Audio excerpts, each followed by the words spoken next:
Just as no one can be forced into belief, so no one can be forced into unbelief. One day, in retrospect, the years of struggle will strike you as the most beautiful.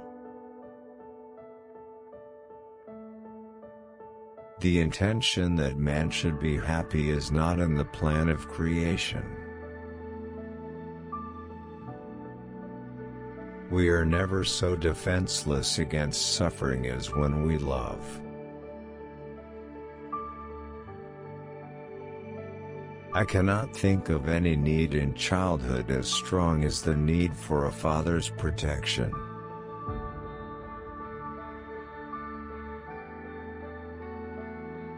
Being entirely honest with oneself is a good exercise. We are never so defenseless against suffering as when we love. A woman should soften but not weaken a man.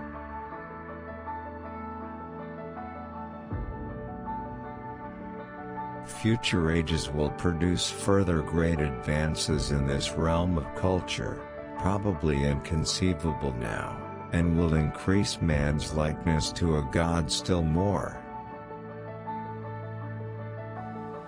Words have a magical power. They can bring either the greatest happiness or deepest despair.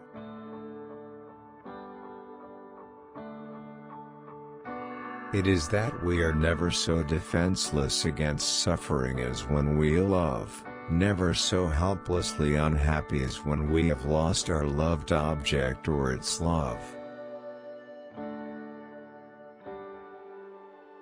When making a decision of minor importance, I have always found it advantageous to consider all the pros and cons. Everywhere I go I find a poet has been there before me.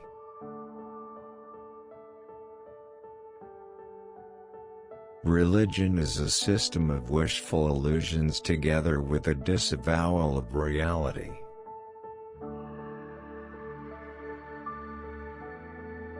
Life, as we find it, is too hard for us. It brings us too many pains, disappointments and impossible tasks.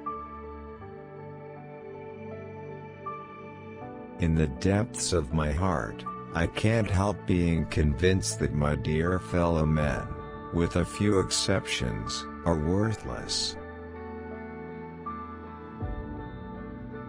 Words are capable of arousing the strongest emotions and prompting all men's actions. Ego is not master in its own house.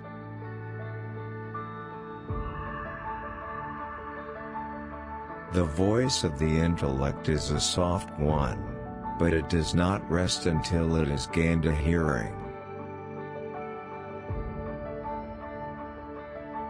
The ego refuses to be distressed by the provocations of reality, to let itself be compelled to suffer. In mourning, it is the world which has become poor and empty. In melancholia, it is the ego itself.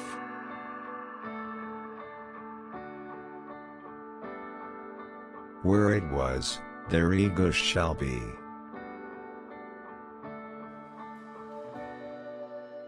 One might compare the relation of the ego to the id with that between a rider and his horse. Children are completely egoistic. They feel their needs intensely and strive ruthlessly to satisfy them.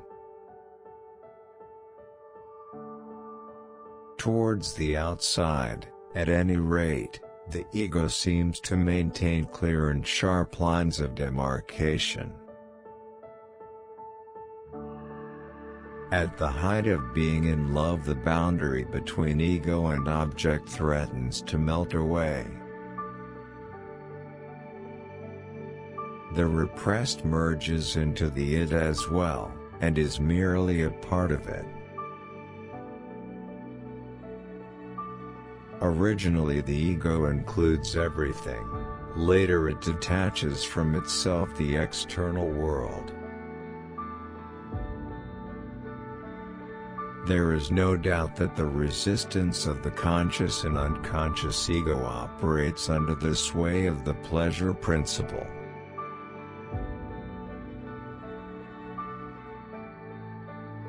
Neurosis is the result of a conflict between the ego and id.